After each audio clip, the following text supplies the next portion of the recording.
मैं अनुज एक बार फिर से अपने YouTube चैनल टॉप 100 में आपका स्वागत करते हैं। तो चलिए कुछ कहीं पर पूछे गए एग्जाम में आपको एक प्रश्न हम लिए हैं। देखिए पेपर हमारे पास है तो वो पेपर में कुछ प्रश्न मैथ के पूछे गए थे, तो चलो इसको हम लोग सॉल्व कर लेते हैं, क्योंकि अक्सर कंपटीशन में छोटे मोटे एग्जाम होते रहते हैं, उसमें ये प्रश्न अक्सर आपको देखने को मिलते हैं। तो चलिए शुरुआत करते हैं। पहला क्वेश्चन इसमें पूछा है, इसमें कह रहा है कि 24, 36, 40 का एलसीएम कितना है।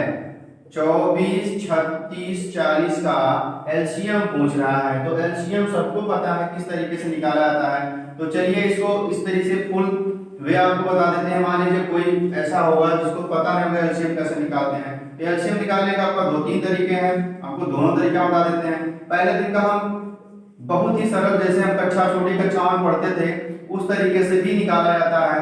छोटी संख्या से काटेंगे, 2 से काटेंगे, 12 दूना 24, यहाँ 18 दूना 36, यहाँ पे 20 दूना 40।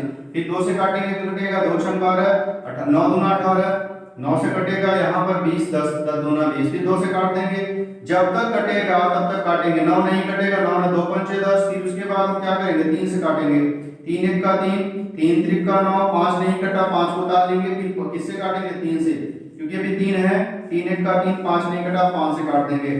1 1 1 इस तरीके से सब कट गया। इन सब का मल्टीप्लाई जो करेंगे तो यही आपका एलसीएम हो जाएगा। 2 × 2 × 2 × 3 × 3 × 5 सबका कर देंगे क्या, गुणा। गुणा कर लीजिए, 2 दूना 4, 4 दूना 8, 8 × 40, 8 × 40, 4 × 9 36, कितना आ गया, 360। तो ये करने का तरीका हो गया आपका 1 2 3 4 में ऐसे कर लेंगे, क्योंकि ऐसे ही आपको निकाल सकते हैं। और एक दूसरा तरीका ये है, आपको बता देते हैं। 24 का फैक्टर कर लीजिए, कितना होता है, 2 दूना 4, 4 तियाई 12, या 2 दूना 4 दूना 8, 8 3 24, ये हो गया। 36 का कर लीजिए, 36 का फैक्टर करेंगे कितना आ जाएगा, 2, देखिए 2 तियाई 6, 6 3 18, 18 18 36, यानी हम 2 कर सकते हैं, यहाँ पे भी 2 कर सकते हैं। 18 2 दूना 4 3 12 36, ये भी हो सकता है। अब यहाँ पर 40 का क्या होगा, 40 का फैक्टर कर लेंगे, 2 × 2 दूना 4, 4 दूना 8, 8 × 40। अब एलसीएम में होता क्या है, एलसीएम का फुल फॉर्म होता है लीस्ट कॉमन मल्टीपल। तो लीस्ट मतलब जो मिलता है उसको एक बार लिखेंगे, और ये मिल रहा है, 2 मिल रहा है, 2 मिल रहा है, कितनी बार 2 मिल रहा है, और कुछ मिल रहा है, नहीं मिल रहा तो छोड़ देंगे, जो भी अब मिला वही को लिखेंगे। तो एलसीएम निकालने का ये है प्रोसेस। तो 2 × 2 2 हो गया। अब ये इनमें से देखेंगे, 2 × 3, ठीक है, 3 3 मिल रहा है यहाँ पर, ठीक है। तो क्या करेंगे, यहाँ पे 3 एक बार 3 आएगा, क्योंकि एक बचा हुआ है, इसको भी लिख लेंगे। 5 यहाँ पर 2 मिल रहा है, एक बार 2 को लिख लिया हमने, क्योंकि इसमें भी मिल रहा है, इसमें भी मिल रहा है। 5 को 5 लिख लेंगे, सबका गुणा कर दिए। 2 दूना 4 दूना 8, 5 × 40, 40 और 9 × 36, 360। तो कुछ इस तरीके से भी हम इसमें कर सकते हैं। तो ठीक है, दोनों तरीका आपको बता दिए, जो भी अच्छा लगे आप कर लीजिए। एलसीएम निकालने का दोनों तरीका इस तरीके से कर लेंगे। आप देखिए, जैसे अगर मान लीजिए और प्रश्न दूसरा लेते हैं।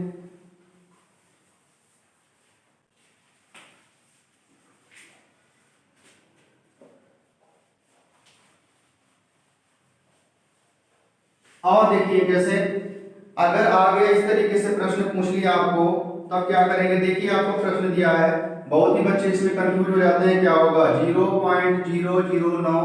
अब क्वेश्चन मार्क यहाँ पर इक्वल टू है 0.01। अब इसको कैसे करेंगे, बहुत ही इजी है। देखिए क्वेश्चन मार्क है यहाँ पर, इसको बराबर इधर भेज दीजिए। क्वेश्चन मार्क बराबर पूछ रहा है, तो क्या करेंगे, 0.009 इसको यहाँ लाइए, तो क्या हो जाएगा 0.01 इक्वल टू क्वेश्चन मार्क। अब यहाँ पर 2 अंकों पर है, अगर इसको हटाएंगे नहीं तो ऊपर 2 यानी 100 यानी 2 जीरो होगा, तो यहाँ, या फिर ऐसे कर सकते हैं, 2 अंकों पर दशमलव यहाँ पर, 2 अंकों में यहाँ कट जाएगा, तो ये उठकर यहाँ से यहाँ चला आएगा। तो क्या हो जाएगा, इसका जो क्वेश्चन मार्क है इसका आंसर आ जाएगा 0.9, ठीक है।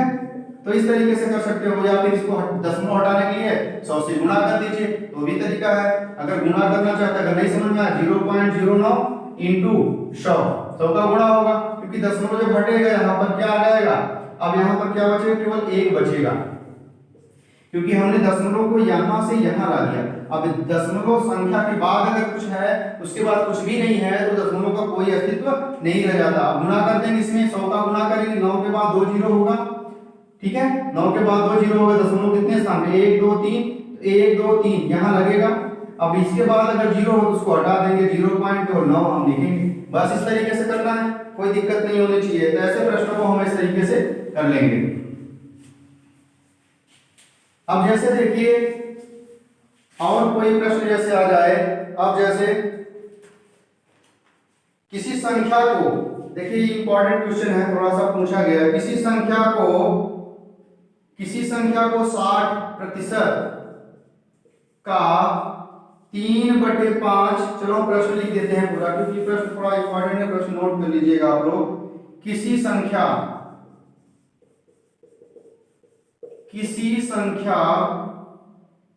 के 60% का 3/5 यदि 36 है तो, या 36 हो तो वह संख्या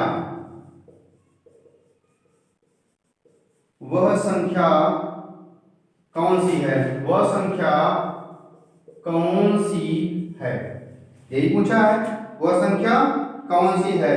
तो इसमें ऑप्शन में दिया है आपको, ऑप्शन हम आपको लिख देते हैं, आप लोग भी करिए तब तक। क में आपको दिया है 100, ख में दिया है आपको 80 और ग में आपको दिया है 75 और घ में आपको दिया है 90। तो आप लोग भी करिए इसको, कितना आएगा। तो देखो सबसे पहले यहां देखेंगे क्या लिखा, 60%। देखिए प्रतिशत को हटाएंगे, का मतलब होता है गुणा, गुणा कर दिए, 3/5 को 3/5 कर रहा है। यदि 60% का 3/5 यदि 36 हो, यानी इसका मान 36 दिया है। किसी संख्या का, वह संख्या नहीं पता है तो मान लेंगे वह संख्या क्या है, यक्स इंटू कर देंगे, प्रतिशत हटेगा नीचे 100, तो 60 यक्स कर सकते हैं, बटे में 100 इंटू 3/5 कर लीजिए इक्वल टू 36।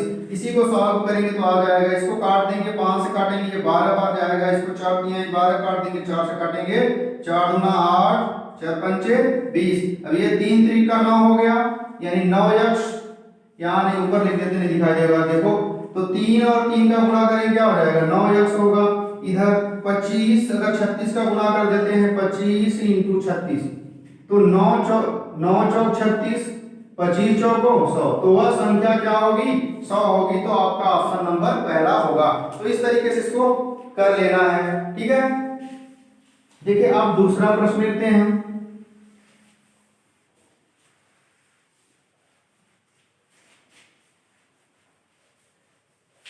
दूसरा प्रश्न क्या कह रहा है, देखिए ए तथा बी की वर्तमान आयु का रेशियो दिया है आपको, ठीक है। ए और बी का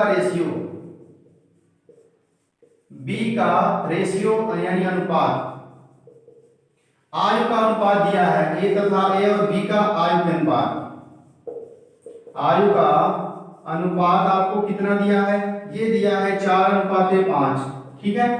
देखो जब अगर आपको अनुपात दिया रहे तो आपको कैसे करना है, तो अगर हम ए की आयु पूछे तो क्या हो जाएगी, ए की आयु अगर पूछेगा तो 4x, तो अगर हम बी की आयु पूछे तो क्या हो जाएगी, बी की आयु हो जाएगी 5x।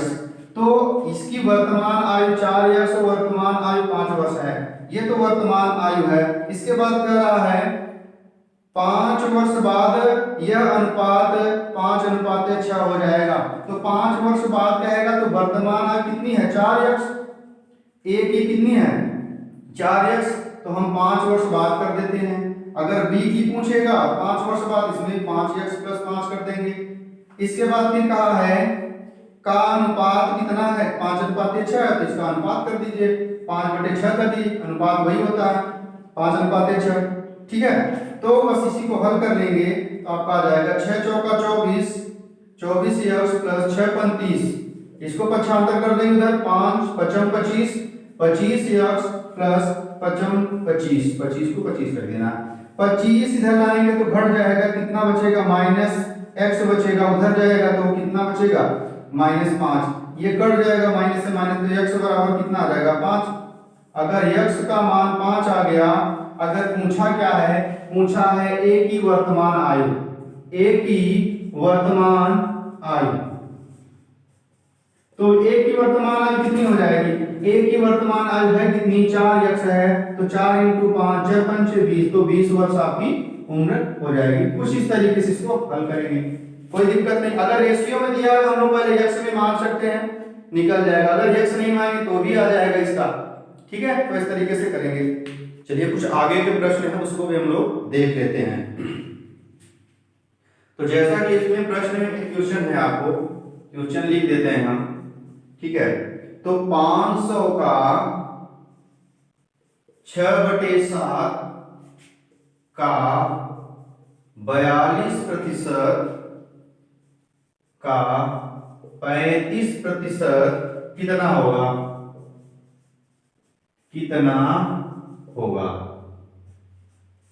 ठीक है। तो 500 का 6/7 42% का 35% कितना होगा, तो चलिए निकाल लेते हैं हम लोग। तो कैसे करेंगे, तो 500 का गुणा कर देंगे 6/7 इंटू 42% हटेगा नीचे 100 होगा, इंटू 35/100, तो ये 2 जीरो कट जाएगा, और ये 7 से काटेंगे 7×42 होगा।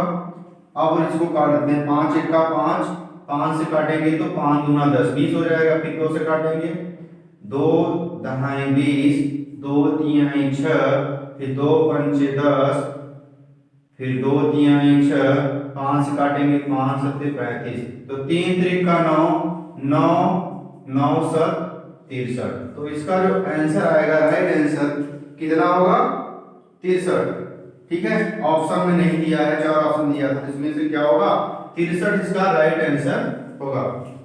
तो ये प्रश्न था। अब चलिए आपका ऑप्शन भी दे देते हैं, इसके बाद अब प्रश्न लिखेंगे, ऑप्शन भी आपको इसमें लिख देंगे। तो चलिए अगला प्रश्न हम लोग देख लेते हैं।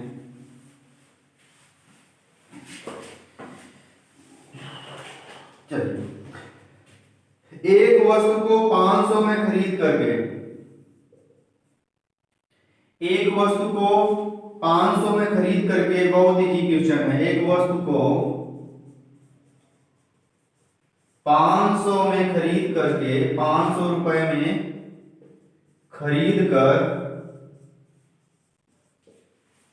500 में खरीद कर 600 में बेच दिया, 600 रुपए में बेच दिया। लाभ पूछ रहा है, लाभ होगा कि हानि होगी, बस ये पूछ रहा है, बस हो गया। तो कितने प्रतिशत का लाभ हुआ, लाभ प्रतिशत पूछ रहा है। बहुत इजी है, क्या करेंगे, 600 में बेचा, 500 का खरीदा है। हमेशा प्रतिशत जब भी निकालेंगे, किस पे निकालेंगे, क्रय मूल्य पर निकालना चाहिए। तो क्या हो जाएगा 500 इंटू 100, बस जाएगा, कितना बचेगा 100। ये 2 जीरो काट देंगे, नीचे कितना बचा 5, 5 से काटेंगे तो कितना आएगा 5 दूना 10, यानी कितना आ जाएगा 20%। तो इस तरीके से इसे हम लोग कर सकते हैं, कोई दिक्कत नहीं है। 20% का क्या होगा, लाभ होगा। लाभ प्रतिशत पूछा तो लाभ प्रतिशत लिख देंगे, लाभ प्रतिशत बराबर क्या होगा 20, कितना आएगा 20%। कुछ इस तरीके से हम लोग इसे करेंगे, कोई दिक्कत नहीं, इजी सवाल था। कोई धन 3% वार्षिक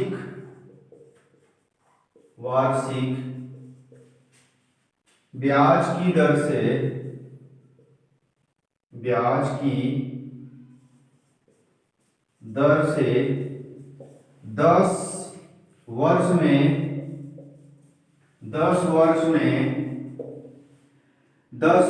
650 रुपए, 650 रुपए हो जाता है,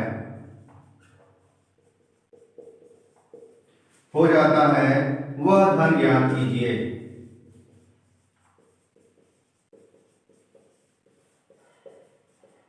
तो वह धन पूछ रहा है कितना होगा, तो चलिए निकाल लेते हैं इसे। तो SI बराबर फार्मूला क्या होता है, PRT बटे 100। तो एसआई आपका देखिए, अगर हमको ब्याज निकालना है तो ब्याज का फार्मूला क्या होता है आपका, होता है ए यानी मिश्र धन माइनस मूलधन। क्या होता है? मिश्र धन माइनस मूलधन।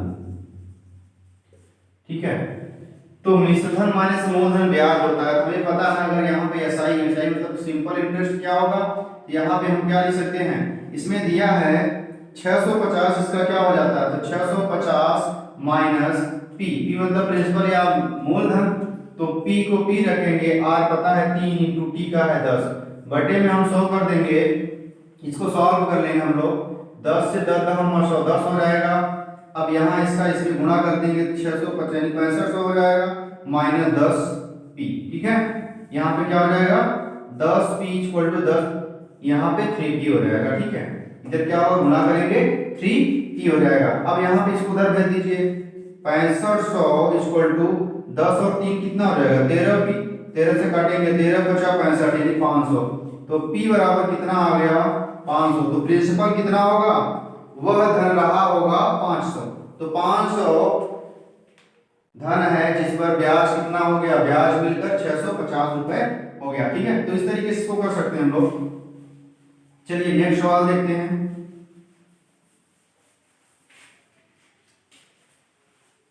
देखिए अगली सवाल क्या है, एक आयत का परिमाप, एक आयत का परिमाप, एक आयत का परिमाप और उसकी लंबाई,